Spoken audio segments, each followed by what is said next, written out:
Hello കൂട്ടുകാരെ, comments ആയിട്ട് വന്ന ക്വസ്റ്റ്യൻസിൻ്റെ ആൻസേഴ്സാണ്. അപ്പോൾ ആദ്യത്തെ ഒരു ചോദ്യം എന്ന് പറഞ്ഞാൽ വളരെ വലിയൊരു ചോദ്യമാണ്. കണ്ടൻറ്റ് ഞാനൊന്ന് വായിക്കുന്നതിൻ്റെ റീസൺ എന്താണെന്ന് പറഞ്ഞാൽ അതിൻ്റെ ആൻസർ ഓരോ അതായത് അതിൽ 2-3 ക്വസ്റ്റ്യൻസ് അടങ്ങിയിട്ടുണ്ട്. അത് പറയാൻ എനിക്ക് ഇച്ചിരി കൂടെ ഈസി ആയിരിക്കും. കേൾക്കുന്നവർക്കും അതിൻ്റെ ഉത്തരം വളരെ ക്ലിയർ ആയിട്ട് കിട്ടും. സാധാരണയായി TF ജേർണിയിൽ ആദ്യം അവേക്കൻഡ് ആവുന്നത് DF ആണല്ലോ. ഇതിനെക്കുറിച്ച് മനസ്സിലാക്കിയാലും അത് DMനെ അറിയിക്കാൻ പാടില്ലെന്നും അറിയിച്ചാൽ പോലും അവർ വിശ്വസിക്കില്ല എന്നുമുള്ളതുമാണ് മനസ്സിലാക്കാൻ കഴിഞ്ഞിട്ടുള്ളത്. അങ്ങോട്ടും ഇങ്ങോട്ടും കിട്ടുന്ന ട്രിഗേഴ്സിലൂടെ അവരവരുടെ സോൾ ഗ്രോത്തിനും സോൾ പർപ്പസിനും എത്താനും വേണ്ടി മാത്രമാണുള്ളതെങ്കിൽ ഇങ്ങനെയൊരു ജേർണി ഉണ്ടെന്നോ അതവരുടെ DFൻ്റെ സോൾ അവരുടെ DFൻ്റെ സോൾ ൻ്റെ പാതിയാണെന്ന് അവരെന്തെങ്കിലും അറിയുമോ, അതോ 3D ലൈഫിലെ ഒരു ഇല്ലീഗൽ റിലേഷൻഷിപ്പായി മാത്രമാണോ ഇവർ ഇതിനെ കാണുന്നത്? ഇത് ഈ ഒരു ക്വസ്റ്റ്യൻ്റെ ആദ്യത്തെ പാരഗ്രാഫ് മാത്രമാണ്. അപ്പോൾ ഈ ക്വസ്റ്റ്യൻ ഇവിടെ വരെ ഞാൻ ഉത്തരം തരികയാണ്. TF ജേർണിയിൽ ആദ്യം അവേക്കൻഡ് ആവുന്നത് മാക്സിമം കേസസിൽ DF ആണെങ്കിലും കുറച്ച് ജേർണീസിൽ DMും അവേക്കൺ ആവാറുണ്ട്. അതായത് DM ആദ്യം അവേക്കൺ ആവാറുണ്ട്. ഇതിനെക്കുറിച്ച് മനസ്സിലാക്കിയാലും അതിനെ അറിയിക്കാൻ പാടില്ല എന്ന് പറയുന്നതിൻ്റെ കാരണം, ഒരു ട്രൂ ട്വിൻ ഫ്ലെയിം ജേർണിയിലാണെങ്കിൽ വളരെ റെയറസ്റ്റ് ആയിട്ടുള്ള ജേർണീസ് ആയിരിക്കും ട്വിൻ ഫ്ലെയിം ജേർണീസ് എന്ന് പറയുന്നത്. അപ്പോൾ എല്ലാ ജേർണീസും ട്വിൻ ജേർണീസ് അല്ല. ട്വിൻ ഫ്ലെയിം ജേർണിയിൽ കോറ് 2 പേരുടെ ഒന്നാണ്. അതായത് 2 ബോഡീസിലുള്ള സോളിൻ്റെ കോർ ഒന്നാണ്. ആൻഡ് ഇത് സോൾ എഗ്രിമെൻറ്റിൻ്റെ അനുസരിച്ച് ആദ്യം അവേക്കൻ ആവുന്ന DM അല്ലെങ്കിൽ DF അവർ എനർജി വർക്ക് ചെയ്യുകയും ഈ എനർജറ്റിക്കൽ വർക്കിലൂടെ അവർ ഒരു ഹയർ കോൺഷ്യസ്നെസ്സിൽ എത്തുമ്പോൾ എനർജറ്റിക്കലി കണക്റ്റഡ് ആയിട്ട് ഉള്ള ചക്രാസ് അടക്കം ഇൻ്റർലിങ്ക്ഡ് ആയിട്ട് കിടക്കുന്ന അവരുടെ കൗണ്ടർ പാർട്ട് റിയലൈസായി ഈ ജേർണീനെ അക്സെപ്റ്റ് ചെയ്യുകയുമാണ് ചെയ്യുന്നത്. അപ്പോൾ 3Dയിലുള്ള ഒരു കമ്മ്യൂണിക്കേഷനും ട്വിൻ ഫ്ലെയിം ജേർണിയിലാണെങ്കിൽ വർക്കൗട്ട് ആവില്ല. നിങ്ങൾ കരഞ്ഞു പറയൂ, നിങ്ങൾ ഇമോഷണലി മാനിപ്പുലേറ്റ് ചെയ്യാൻ നോക്കൂ. അതായത് നമ്മൾ 3D ഓറിയൻറ്റഡ് ആയിട്ട് നോക്കുന്ന വേറൊരു റിലേഷൻഷിപ്പിനെ പോലെ ട്വിൻ ഫ്ലെയിം ജേർണിയിൽ നമുക്ക് കണ്ടിന്യൂ ചെയ്യാനോ അതിനെ ഹോൾഡ് ചെയ്യാനോ അതിനെ സ്റ്റോപ്പ് ചെയ്യാനോ പറ്റില്ല. കാരണം ഇതൊരു ഡിവൈൻലി ഗൈഡഡ് ജേർണിയാണ്. അപ്പോൾ ഇതിൽ നമ്മളുടെ DM അവേക്കൺ ആവണമെന്നുണ്ടെങ്കിൽ ഒറ്റ കാര്യമേ ഉള്ളൂ, ഈഗോനെ മാറ്റി വെച്ചിട്ട് നമ്മൾ വർക്ക് ചെയ്യുക എന്നുള്ളതാണ്. എല്ലാം നമ്മൾ സറണ്ടർ ചെയ്യുക. ആൻഡ് ആ ഒരു ആൾ, അതായത് അത് ഈവൻ നമ്മളുടെ ട്വിൻ ഫ്ലെയിം പോലും ആയിക്കോട്ടെ, അവരെ അത്രത്തോളം പതിയെ ഫൊർഗീവ്നെസ് കൊടുത്തുകൊണ്ട് ഡിറ്റാച്ച് ആയിക്കൊണ്ട് നമ്മൾക്കും ദൈവത്തിനും ഉള്ള കണക്ഷനാണ് ഈ ഒരു ജേർണിന്ന് മനസ്സിലാക്കിക്കൊണ്ട് മുമ്പോട്ട് പോവുക എന്നുള്ളതാണ്. അപ്പോൾ ഇങ്ങനെയൊരു ജേർണി ഉണ്ടെന്ന് നിങ്ങളുടെ DM അറിയണമെന്നുണ്ടെങ്കിൽ നിങ്ങൾ നമ്മൾ വർക്ക് ചെയ്ത് അത്രത്തോളം നമ്മുടെ കോൺഷ്യസ്നെസ്സിനെ ഹയർ കോൺഷ്യസ്നെസ്സിൽ എത്തിക്കണം. അടുത്തതായിട്ട് ഇതൊരു ഇല്ലീഗൽ റിലേഷൻഷിപ്പായി അവർ ഒരിക്കലും ഈവൻ അൺഅവേക്കൻഡ് ആയിട്ടുള്ളപ്പോൾ പോലും നമ്മളുടെ DM ഇതിനെ ഒരു ഇല്ലീഗൽ റിലേഷൻഷിപ്പായിട്ട് കാണാറില്ല. കാരണം ഇത് എന്തോ ഒരു സ്പെഷ്യൽ കണക്ഷൻ ആണെന്ന് അവർക്കറിയാം. ആൻഡ് അവരുടെ ലൈഫിൽ ഈ ലൈഫ് ടൈമിലല്ല, പല ലൈഫ് ടൈംസിൽ നിന്ന് അവർ കണ്ടിട്ടില്ലാത്ത പോലത്തെ ഒരു എനർജി, അത്രയും ഒരു ഇമോഷണലി അവർക്ക് ഇഷ്ടമില്ല. അതായത് അവരിൽ കിടക്കുന്ന ആ ഷാഡോ സെൽഫിലേക്ക് കണക്റ്റ് ആവാൻ ഇഷ്ടമില്ലാത്ത ആ ഒരു ഏരിയയിലേക്ക് DFൻ്റെ ഒരു പ്രസൻസ് പോലും അവർക്ക് ട്രിഗർ കൊടുക്കും. ആ ഒരു പേടി കൊണ്ട് മാത്രമാണ് അവർ ഈ ഒരു കണക്ഷനിൽ നിന്നും എനർജീനെ ബാലൻസ് ചെയ്യാൻ പറ്റാതെ ഹോൾഡ് ബാക്ക് ചെയ്യുന്നത്, അല്ലെങ്കിൽ സൈലൻ്റ് ആയി പോകുന്നത്. അപ്പോൾ ഇവിടെ ഒരിക്കലും DMO ഇതിനെ ഒരു ഇല്ലീഗൽ റിലേഷൻഷിപ്പായിട്ട് കാണാറില്ല. അപ്പോൾ ഒരു പക്ഷേ DF ഇതിനെ ഉള്ളിൻ്റെ ഉള്ളിലൊരു ഇല്ലീഗൽ റിലേഷൻഷിപ്പായിട്ടാണ് ട്രീറ്റ് ചെയ്യുന്നതെങ്കിൽ, യൂഷ്വലി DFs ഇനിഷ്യൽ സ്റ്റേജിൽ ഒരു ഗിൽട്ടൊക്കെ വെക്കുമെങ്കിലും പിന്നെ ഹീലിംഗ് ചെയ്ത് തുടങ്ങുമ്പോൾ ആ ഒരു ഗിൽട്ടൊക്കെ പോകുമ്പോൾ അവർക്ക് ഈ ഒരു എനർജി അല്ലെങ്കിൽ ഈ ഒരു ജേർണീനെ കുറിച്ച് മനസ്സിലാവുമ്പോൾ അതിനെയും ലെറ്റ് ഗോ ചെയ്യും. ഒരു പക്ഷേ അത് സബ് കോൺഷ്യസ് മൈൻഡിൽ കിടക്കുന്നുണ്ടെങ്കിൽ അത് മേ ബി നിങ്ങളുടെ DM റിഫ്ലക്റ്റ് ബാക്ക് ചെയ്ത് ട്രിഗറായിട്ട് അവരുടെ സംഭാഷണത്തിൽ നിങ്ങളിലേക്ക് വരാനുള്ള പോസിബിലിറ്റി ഉണ്ട്. പക്ഷേ ഉള്ളിൻ്റെ ഉള്ളിൽ മാത്രം ശരിക്കും ഈ ഒരു കണക്ഷൻ എന്ന് പറയുന്നത് ഒരു സ്പെഷ്യൽ കണക്ഷനാണെന്ന് അവർക്ക് ഈവൻ അൺഅവേക്കൻഡ് ആയിട്ടുള്ള സമയത്ത് പോലും മനസ്സിലാക്കാൻ കഴിയും. ഇനിയൊരു സംശയം കൂടി ഇങ്ങനെ ചോദ്യമാണ്, ഇങ്ങനെ ആദ്യം അവേക്കൺ ആവുന്ന DFൽ ഒരുപാട് പേർ സോഷ്യൽ മീഡിയയിൽ TF ജേർണിയിൽ ബന്ധപ്പെട്ട വീഡിയോസ് മുഖം കാണിച്ച് ചെയ്യുന്നുണ്ട്. അത് ഏതെങ്കിലും വിധത്തിൽ ഈ ജേർണീനെ കുറിച്ച് അറിഞ്ഞാലും വിശ്വസിക്കാത്ത അവരുടെ DM കാണാനിടയായാൽ എന്താണ് ഉണ്ടാവുക? DFs അവേക്കൺ ആവുന്ന പ്രോസസ്സിൽ അവർ വീഡിയോസ് ഇടുന്നുണ്ടെങ്കിൽ അത് ഡിവൈൻലി ഗൈഡഡ് ആയിട്ടാണ്, സോൾ പർപ്പസ് ആയതുകൊണ്ട് മാത്രം ആ ദൈവത്തിൻ്റെ അനുഗ്രഹത്തോടെ നമുക്ക് വീഡിയോ ഇടുന്നതാണ് ആദ്യത്തെ കാര്യം. അപ്പോൾ ഇവിടെ ഈ വീഡിയോസ് ഇടുമ്പം അതിൽ മുഖം കാണിച്ചിടുന്നു എന്ന് പറയുമ്പം ഞാനും മുഖം കാണിച്ച് തന്നെയാണ് ഇടുന്നത്. അപ്പോൾ എൻ്റെ ഒരു എക്സ്പീരിയൻസും കൂടെ ഞാൻ ഇതിൽ പറയാം. അപ്പോൾ ഇവിടെ ഒരു ഫിയർ ബേസ്ഡ് എനർജി നമുക്കുണ്ടെങ്കിൽ അത് നമ്മളുടെ DM കാണും, അല്ലെങ്കിൽ റിലേറ്റീവ്സ് കാണും, അല്ലെങ്കിൽ ആരൊക്കെയോ കാണും ഞാനിതിടുമ്പോൾ എന്നുള്ള ഒരു പേടിയുണ്ടെങ്കിൽ അതിനെയും കൂടെ ഫേസ് ചെയ്യാൻ വേണ്ടിയിട്ടായിരിക്കും നമ്മൾ ആ ഒരു ഇന്നർ കോളിങ്ങിൻ്റെ അനുസരിച്ചായിരിക്കും ബേസിക്കലി പറയുമ്പോൾ ഈ ഫേസ് കാണിച്ചിടുന്നുണ്ടോ ഫേസ് കാണിക്കാതിടുന്നുണ്ടോ എന്നൊക്കെ ഉള്ളത്. രണ്ടാമത്തേത്, നമ്മളുടെ ഒരു ഡിവൈൻ മാസ്കുലൈൻ എന്ന് പറയുന്നത് ഒരു ട്രൂ ട്വിൻ ഫ്ലെയിം ജേർണിയിലാണെങ്കിൽ ഒരിക്കലും അവരുടെ ഫെമിനൈൻ എനർജീനെ ജഡ്ജ് ചെയ്യുകയോ അവരുടെ ഫെമിനൈൻ എനർജീനെ അല്ലെങ്കിൽ കാണുമ്പം അവർ ഇതെന്തുകൊണ്ട് ചെയ്തു എന്നുള്ള ഒരു കൺട്രോളിങ് എനർജിയിലോ വരാറില്ല. കാരണം നമ്മളവിടെ DM എങ്ങനെ ബിഹേവ് ചെയ്യും എന്ന് ആലോചിക്കുമ്പം തന്നെ നമ്മുടെ പവർ വന്നിട്ട് DMൻ്റെ കയ്യിൽ കൊടുത്തു കഴിഞ്ഞു. ഇത് ഡിവൈനുമായിട്ട് കണക്റ്റായിട്ട് നമ്മൾ ചെയ്യുന്ന ഒരു സോൾ പർപ്പസ് ആണെന്ന് വിചാരിച്ചുകൊണ്ട് തന്നെയാണ് ഫേസ് കാണിച്ചോ അല്ലെങ്കിൽ ഫേസ് കാണിക്കാതെയോ ആ ഒരു പർപ്പസിൻ്റെ ഭാഗമായിട്ട് ഇടുന്നത്. ഇനി പേഴ്സണലി പറയുകയാണെങ്കിൽ എനിക്ക് തോന്നുന്നു ഒരു 1.5-2 വർഷമായിട്ട് എൻ്റെ ഫേസ് റിവീൽഡാണ് ഈ ഒരു ചാനലിൽ. അതും എനിക്ക് ആ ഒരു ഫിയറിനെ ഫേസ് ചെയ്യണം എന്നുള്ള ഒരു ഇത് കൊണ്ട് തന്നെ ആ ഒരു ഇന്നർ വോയിസിൽ വന്ന ഒരു പുഷ് കൊണ്ട് തന്നെ പെട്ടെന്നൊരു ദിവസം ഞാൻ വീഡിയോ ചെയ്യാൻ തുടങ്ങിയതാണ്. അതായത് ഫേസ് കാണിച്ചുകൊണ്ട് ലൈവിൽ വന്ന് വീഡിയോ ചെയ്യാൻ തുടങ്ങിയ ആളാണ്. ആൻഡ് DMs അക്സെപ്റ്റ് ചെയ്യുമോ എന്നുള്ള ഒരു ക്വസ്റ്റ്യന് പേഴ്സണലി എൻ്റെ ഒരു ഭാഗത്തും ചോദിക്കുമ്പോൾ എൻ്റെ DM ഈ ഒരു ചാനലിൽ ഒരു സബ്സ്ക്രൈബറാണ്. ഓക്കെ, അടുത്തതായിട്ട് എൻ്റെ ലൈഫിൽ ഇത്ര നാളിൽ ഞാൻ കണ്ട മസ്കുലൈൻ എനർജീസിൽ എനിക്ക് അത്രയ്ക്ക് റെസ്പെക്റ്റ് തരുന്ന ഇത് എൻ്റെ കൗണ്ടർ പാർട്ടാണ്. അല്ലെങ്കിൽ കൗണ്ടർ പാർട്ടിൽ നിന്നും ആണ് ആ ഒരു റെസ്പെക്റ്റ് എല്ലാ കാര്യങ്ങളിലും ഞാൻ റിസീവ് ചെയ്തിട്ടുള്ളത്. ആൻഡ് ആ ഒരു പ്രസൻസിൽ പോലും എനിക്ക് ആ ഒരു റെസ്പെക്റ്റിൻ്റെ റിഫ്ലക്ഷൻ എനിക്ക് കാണാൻ പറ്റിയിട്ടുണ്ട്. ആൻഡ് മോറോവർ എന്തെങ്കിലും ഒരു കാര്യത്തിൽ ഇന്നർലി ഞാനത് വെളിയിൽ പറയേണ്ട ആവശ്യം പോലുമില്ല, എനിക്കിത് ചെയ്യാൻ പറ്റുമോ എന്നുള്ള ഒരു ക്വസ്റ്റ്യൻ ഞാൻ എപ്പോഴെങ്കിലും ദൈവത്തിനോട് ചോദിക്കുമ്പം അറിഞ്ഞോ അറിയാതെയോ അത് എൻ്റെ കൗണ്ടർ പാർട്ടിൽ നിന്നുമാണ് നാച്ചുറലി നിനക്കിത് ചെയ്തുകൂടെ എന്നുള്ള ഒരു ക്വസ്റ്റ്യൻ വന്നിട്ടുള്ളത്. അതിപ്പം സോൾ പർപ്പസ് റിലേറ്റഡ് ആണെന്ന് ഞാൻ പറയില്ല, എക്സാക്ട്ലി വീഡിയോസ് ചെയ്യുന്നതാണ് ഇതാണെന്നല്ല. യെസ്, ഓഫ് കോഴ്സ് അതിൻ്റെ റിലേറ്റഡ് ആയിട്ടുള്ള ഇൻഡയറക്റ്റ്ലി ഉള്ള ഗൈഡൻസ് പോലും എനിക്ക് കിട്ടിയിട്ടുള്ളത് എൻ്റെ ട്വിൻ ഫ്ലെയിമിൽ നിന്നാണ്. അപ്പോൾ അവരംഗീകരിക്കുമോ എന്നുള്ള ചോദ്യത്തിന് പോലും ഞാനിവിടെ എൻ്റെ പേഴ്സണലായിട്ടുള്ള ഒരു എക്സ്പീരിയൻസ് കൊണ്ട് ഞാനിവിടെ ഉത്തരം പറഞ്ഞു കഴിഞ്ഞു.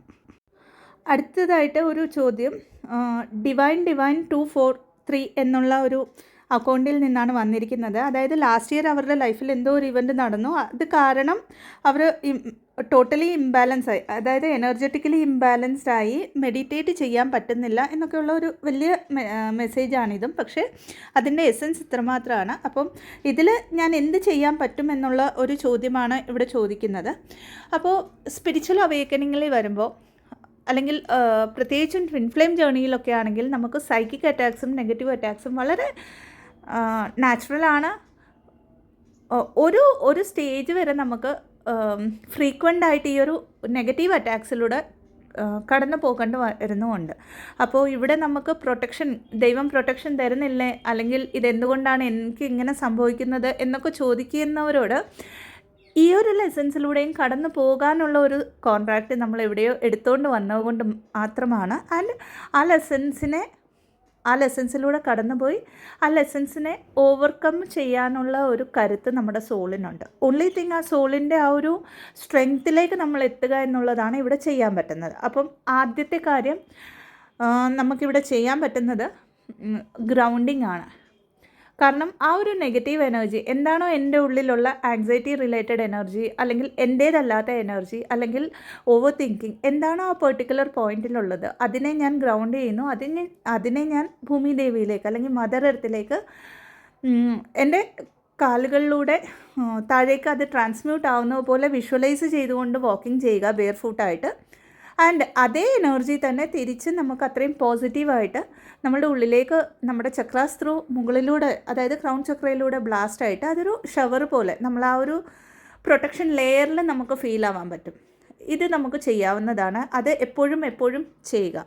രണ്ടാമത്തേത്, നമുക്ക് സൂര്യഭഗവാനും അത്രത്തോളം, കാരണം ഹീലിങ്ങിൽ അത്ര പ്രൊട്ടക്ഷനും ഏറ്റവും വലിയ ഹീലറുമാണ് സൂര്യഭഗവാൻ. അപ്പോൾ ഇങ്ങനെ പെയിൻഫുള്ളായിട്ടുള്ള അല്ലെങ്കിൽ സൈക്കിക് അറ്റാക്സ് ഉണ്ടെങ്കിൽ, നെഗറ്റീവ് അറ്റാക്സ് ഒക്കെ ഉണ്ടെങ്കിൽ നമുക്ക് ആദിത്യ ഹൃദയം ജപിക്കാവുന്നതാണ്. ഏർലി മോർണിംഗ് സൂര്യൻ ഉദിച്ചു വരുന്ന സമയത്ത് ആ സൂര്യകിരണങ്ങൾ നമ്മളുടെ തേർഡ് ഐ ചക്രയിലും ഇൻ പെർട്ടിക്കുലറായിട്ട് ടച്ച് ചെയ്യുന്ന പോലെ ഒരു 10 മിനിറ്റത്തെ ഒരു സ്തോത്രമാണ്.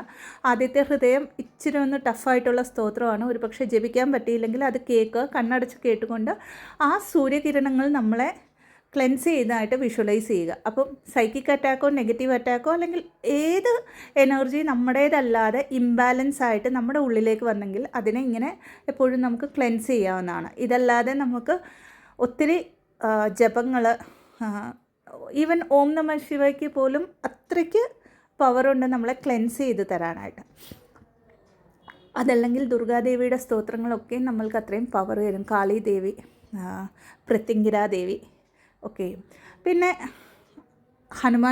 ഹനുമാൻ ചാലീസ ഒത്തിരി ഹെൽപ്ഫുള്ളാണ് അങ്ങനെയൊക്കെ നെഗറ്റീവ് അറ്റാക്സ് ഉണ്ടെങ്കിൽ. ഇത് കഴിഞ്ഞിട്ട് ഏറ്റവും കൂടുതൽ നെഗറ്റീവ് അറ്റാക്സ് വരുന്നത്, നെഗറ്റിവിറ്റി എന്ന് പറയുന്നത് നമ്മുടെ ഉള്ളിൽ തന്നെ ഉള്ള ഇമോഷൻസിനെ ട്രിഗർ ആകുമ്പോഴാണ് നമ്മൾ ഇംബാലൻസ് ആവുന്നത്. അതായത് അത് വെളിയിൽ നിന്നല്ല വരുന്നത്, നമ്മുടെ ഉള്ളിൽ കിടക്കുന്നതിനെ റിഫ്ലക്റ്റ് ബാക്ക് ചെയ്യുമ്പോഴാണ്. അപ്പോൾ അതെന്താണെന്ന് മനസ്സിലാക്കിക്കൊണ്ട് ആ ഓരോ കാര്യങ്ങളെയും ഹീൽ ചെയ്യാനായിട്ട് ശ്രമിക്കുക. പക്ഷേ മെഡിറ്റേഷൻ ചെയ്യാൻ പറ്റുന്നില്ല എന്നുണ്ടെങ്കിൽ ഒരു 5 മിനിറ്റ് ഇരുന്നിട്ട് ഓം ചാൻറ്റിങ് ഒക്കെ ചെയ്യുകയാണെങ്കിൽ നമ്മുടെ ഓറ സ്ട്രോങ് ആവും മെഡിറ്റേഷനിൽ. അതായത് 5 മിനിറ്റ് ജസ്റ്റ് ഇരിക്കുക.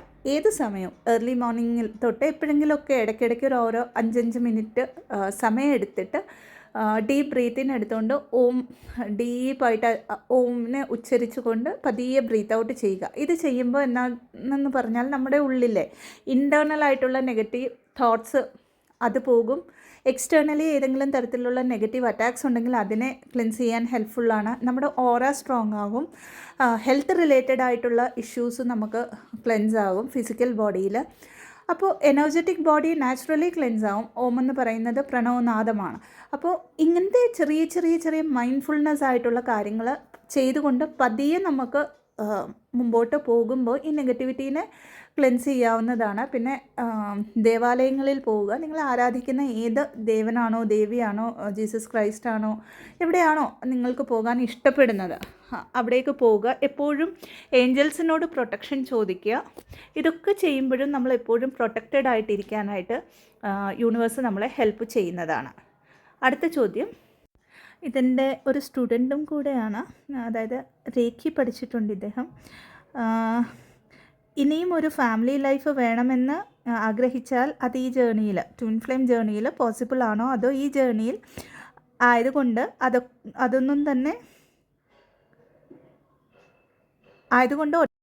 ഒറ്റയ്ക്ക് ജീവിക്കണം എന്നാണോ ഉള്ളത്? അപ്പോൾ ട്വിൻ ഫ്ലെയിം ജേർണി ഒരിക്കലും നമ്മൾ ഒറ്റയ്ക്ക് ജീവിച്ച് കംപ്ലീറ്റ് ചെയ്യാറില്ല. അത് ആദ്യത്തെ മിസ്കൺസെപ്ഷനാണ്, അല്ലെങ്കിൽ അതൊരു മിത്താണ്. അപ്പോൾ ഇവിടെ കാർമിക് ക്ലിയറൻസ് നടന്നു, അല്ലെങ്കിൽ ലൈഫിൽ ട്വിൻ ഫ്ലെയിം ജേർണിയിലായിട്ട് ഒരു ക്ലെൻസിങ് നടന്നു. എക്സിസ്റ്റിംഗ് ഒരു റിലേഷൻഷിപ്പിലായിരുന്നു, അവിടുന്ന് ബ്രേക്കപ്പായി അല്ലെങ്കിൽ ഡിവോഴ്സായി അല്ലെങ്കിൽ അവർ മരിച്ചുപോയി എന്നൊക്കെ പറയുന്നവരോട് ഒരു കാര്യമേ ഉള്ളൂ. ഈ ജേർണിയിൽ മുമ്പോട്ട് പോകുമ്പം നിങ്ങളുടെ പർപ്പസിനെ അവർ സപ്പോർട്ട്, ആ സോളിൻ്റെ എഗ്രിമെൻ്റ് അവിടെ വരെ കഴിഞ്ഞത് കൊണ്ട് മാത്രമാണ് അതവിടെ എൻഡായത്. അല്ലാണ്ട് അവർ തെറ്റുകാരാണെന്നോ അല്ലെങ്കിൽ നിങ്ങൾ തെറ്റുകാരാണെന്നോ അല്ല അതിൻ്റെ meaning. As per the soul agreement അതവിടെ വരെ ഉള്ളൂ, നിങ്ങളുടെ ജേർണിയിൽ ആൻഡ് അവരുടെ ജേർണിയിലും. അപ്പോൾ മുമ്പോട്ട് വരുമ്പം അത് കഴിഞ്ഞ് ഈ ജേർണി എന്ന് പറയുന്നത് ട്വിൻ ഫ്ലെയിം ജേർണിയും സ്പിരിച്വൽ ജേർണി ഏതൊരു ജേർണി ആണെങ്കിലും ട്രാൻസ്ഫോർമേഷൻ്റെ ജേർണിയാണ്. ട്രാൻസ്ഫോർമേഷൻ എന്ന് പറയുമ്പോൾ നമ്മളുടെ അതുവരെയുള്ള ബിലീഫ് സിസ്റ്റത്തെ മൊത്തം നമ്മൾ ബ്രേക്ക് ചെയ്യും. അതുവരെയുള്ള ലൈഫിൽ നമ്മൾ പഠിച്ചു വച്ചിരിക്കുന്ന ഒത്തിരി കാര്യങ്ങൾ കാണും, നമ്മൾ കണ്ടു വളർന്ന കാര്യങ്ങൾ, അതേപോലെ തന്നെ നമ്മളുടെ ഇമോഷണൽ ബാഗേജ്, ഈ ഒരു അതായത് യൂണിവേഴ്സ് എല്ലാം നടക്കുന്നത് അല്ലെങ്കിൽ യൂണിവേഴ്സിലുള്ളത് ഒരു വൈബ്രേഷൻ്റെ എനർജിയാണ്. ഒരു ആൽഗറിതത്തിൻ്റെ അനുസരിച്ചാണ് യൂണിവേഴ്സിലുള്ള കാര്യങ്ങൾ നടക്കുന്നത്. അപ്പോൾ ട്രാൻസ്ഫോർമേഷനിൽ വരുമ്പോൾ നമ്മൾ ആ വൈബ്രേഷനിലേക്ക് ഒരു ഹയർ ഫ്രീക്വൻസിയിലേക്ക് മാച്ച് ആയി കഴിഞ്ഞ് മാത്രമേ നമ്മുടെ ലൈഫിൽ ഒരു പാർട്ട്ണർ വരുമ്പോൾ നമ്മൾക്കതിനെ ഒരു കൺസിസ്റ്റൻസിയിൽ ആ ഒരു റിലേഷൻഷിപ്പിനെ കൊണ്ടുപോകാൻ പറ്റത്തുള്ളൂ. അപ്പം ഈ വരുന്ന പാർട്ട്ണർ എന്ന് പറയുന്നത് നമ്മുടെ സോൾ പർപ്പസിനെയും കൂടെ സപ്പോർട്ട് ചെയ്യുന്ന ഒരു പാർട്ട്ണറുമായിരിക്കും. അപ്പോൾ ട്വിൻ ഫ്ലെയിം ജേർണിയിലാണെങ്കിൽ ഇവിടെയാണ് ഈ യൂണിയൻ്റെ പ്രസക്തി വരുന്നത്. അപ്പം എല്ലാവരും ചോദിക്കും 3D യൂണിയൻ പോസിബിൾ ആണോ? എല്ലാവർക്കും ഉള്ള ഒരു ഡൗട്ടാണ്, ഒരു വിഷ് ഫുൾഫിൽമെൻ്റ് ആയിരിക്കും ഏതൊരു DFനും. അപ്പോൾ ഇവിടെ അഗെയിൻ ആ ഒരു DFൻ്റെ ചോയ്സാണ് അവരുടെ ലൈഫിൽ ട്വിൻ ഫ്ലെയിം തന്നെ വേണോ എന്നുള്ളത് ആസ് എ പാർട്ട്ണർ. കാരണം സോൾ എഗ്രിമെൻറ്റിൽ അങ്ങനെ ഉണ്ടെങ്കിൽ DFന് അത് വർക്ക് ചെയ്ത് മുമ്പോട്ട് വരുമ്പോഴത്തേക്ക് അവർക്ക് തീർച്ചയായിട്ടും അത് ഇന്നർ വോയിസ് അവരെ ഗൈഡ് ചെയ്യും. ആൻഡ് അതല്ല ഇനിയും അത്രയും എനിക്ക് മുമ്പോട്ട് പോകണ്ട, ഇനി ഏതെങ്കിലും ഒരു ജന്മത്തിൽ ഞാൻ ബാലൻസ് കംപ്ലീറ്റ് ചെയ്തോളാം എന്നുള്ളവർക്ക് വളരെ റെയറായിട്ട് മാത്രം അവരുടെ യിങ് യാങ് എനർജി ബാലൻസ് ചെയ്ത് കഴിയുമ്പോൾ അവർക്കൊരു ഹയർ സോൾമേറ്റിനെ മാനിഫെസ്റ്റ് ചെയ്യാം. എങ്ങനെ പോയാലും നമ്മളുടെ ഇന്നർ യൂണിയൻ വരെ നമ്മൾ ഒറ്റയ്ക്കായിരിക്കും. അത് കഴിയുമ്പോൾ നമ്മുടെ കർമ്മേൻ്റെ അനുസരിച്ച്, നമ്മുടെ സോൾ കോൺട്രാക്റ്റിൻ്റെ അനുസരിച്ചായിരിക്കും നമ്മുടെ ലൈഫിൽ നമുക്ക് പാർട്ട്ണറിനെ നമ്മൾ അട്രാക്റ്റ് ചെയ്യുന്നത്. എഗെയിൻ ഇവിടെ ഈ ഒറ്റയ്ക്കായിരിക്കും ഇന്നർ യൂണിയൻ വരെ എന്നുള്ളത് പറയുമ്പം അത് നമ്മളുടെ ക്ലെൻസിങ്ങിനാണ്, നമ്മളുടെ ട്രാൻസ്ഫോർമേഷൻ ആണെന്ന് അത് ഒന്ന് മനസ്സിലാക്കിക്കൊണ്ട് മുമ്പോട്ട് പോവുക. പക്ഷെ നമ്മളൊക്കെ എന്താ ഇവിടെ ചെയ്യുന്നതെന്ന് പറഞ്ഞാൽ, നമ്മൾ ഒറ്റയ്ക്കായിപ്പോയി എന്ന് പറഞ്ഞ് ആലോചിക്കുമ്പോൾ നമ്മൾ യൂണിവേഴ്സിന് കൊടുക്കുന്ന ഒരു വൈബ്രേഷൻ എന്ന് പറയുന്നത് ലാക്കിൻ്റെ വൈബ്രേഷനാണ്. ഇവിടെ ട്വിൻ ഫ്ലെയിം ജേർണിയിൽ നമുക്കെല്ലാം പ്രൊവൈഡ് ചെയ്യുന്ന യൂണിവേഴ്സാണ്. അപ്പോൾ ഇവിടെ നമ്മൾ ഒറ്റയ്ക്കല്ല എന്നും മനസ്സിലാക്കിക്കൊണ്ട് എല്ലാം സറണ്ടർ ചെയ്യുമ്പോൾ മാത്രമേ നമുക്ക് നമ്മുടെ ലൈഫിലേക്ക് വരേണ്ട ആ ഒരു പാർട്ട്ണർ, അതായത് ഈ വരേണ്ട പാർട്ട്ണർ നമ്മളെ കംപ്ലീറ്റ് ചെയ്യാനല്ല, കംപ്ലീറ്റ് ആയിട്ടുള്ള നമ്മൾക്ക് ഒരു കമ്പാനിയനായിട്ട് അത്രയും ഒരു ഹാർമോണിയസ് ലെവലിൽ ജീവിക്കാനായിട്ടുള്ള ഒരു പാർട്ട്ണറായിരിക്കും നമ്മുടെ ലൈഫിൽ ആ സമയത്ത് വരുന്നത്. ഇവിടെ എഗെയിൻ നമ്മൾ എനിക്ക് 30 ഇയേഴ്സായി, 40 ഇയേഴ്സായി, 50 ഇയേഴ്സായി എന്നൊക്കെ ആലോചിക്കുമ്പോഴും അവിടെ ഒരു ബ്ലോക്കാണ് ശരിക്കും ക്രിയേറ്റ് ചെയ്യുന്നത്. അപ്പോൾ ഗോ വിത്ത് ദ ഫ്ലോ. ഇതൊരു ഹീലിങ്ങിൻ്റെ ടൈമാണെന്ന് മനസ്സിലാക്കുക. ഞാൻ ഇനി എന്തൊക്കെയാണ് ഹീൽ ചെയ്യാനുള്ളത്, എനിക്ക് എന്തുകൊണ്ടാണ് ഇപ്പോൾ ഒരു പാർട്ട്ണർ ഈ ഒരു മൊമെൻറ്റിൽ യൂണിവേഴ്സ് എന്നോട് ഹീൽ ചെയ്യാൻ പറയുമ്പോൾ എനിക്കൊരു പാർട്ട്ണർ എന്തുകൊണ്ടാണ് ഞാൻ ലാക്കിൻ്റെ എനർജിയിൽ വേണമെന്നല്ല, വിഷ് ഫുൾഫിൽമെൻ്റ് അല്ല പറയുന്നത്, ഒരു ലാക്ക് എനർജി എനിക്ക് വരുമോ അല്ലെങ്കിൽ കാണുമോ എന്നുള്ള ഒരു ഡൗട്ട് എനർജിയിലേക്ക് ഞാൻ എന്തുകൊണ്ട് പോകുന്നു, അവിടെ എന്ത് എക്സ്പെക്റ്റേഷനാണ് എനിക്കുള്ളതെന്ന് മനസ്സിലാക്കിക്കൊണ്ട് മുമ്പോട്ട് പോകാനായിട്ട് ശ്രമിക്കുക. അടുത്തായിട്ട് ലാസ്റ്റ് ക്വസ്റ്റ്യനാണ്, പീരീഡ്സിൻ്റെ സമയത്ത് മെഡിറ്റേഷൻ ചെയ്യാമോ, നാമം ജപിക്കാമോ എന്ന് ഒരു ക്വസ്റ്റ്യൻ കണ്ടിരുന്നു. മെഡിറ്റേഷൻ നിങ്ങൾക്ക് ചെയ്യാവുന്നതാണ്. കാരണം നമ്മുടെ പീരീഡ്സിൻ്റെ ടൈമിലാണ് നമ്മുടെ ലോവർ ചക്രാസ് ഏറ്റവും കൂടുതൽ ക്ലെൻസ് ആവുന്നത്. എന്നാൽ നിങ്ങളുടെ ഹെൽത്ത് പെർമിറ്റ് ചെയ്യുന്നുണ്ടെങ്കിൽ, അതായത് നമുക്കിപ്പം പീരീഡ്സിൻ്റെ ടൈമിൽ ലോവർ സ്റ്റൊമക്കിൽ പെയിൻ അല്ലെങ്കിൽ ബാക്ക് പെയിൻ ഇതൊന്നും ഇല്ലാതെ ഇരുന്ന് ചെയ്യാൻ പറ്റുന്നവരാണെങ്കിൽ അവർക്ക് ചെയ്യാവുന്നതാണ്. അടുത്തായിട്ട് നാമജപത്തിൻ്റെ കാര്യം, ഓം ചാൻറ്റിങ് എന്ന് പറയുന്നു.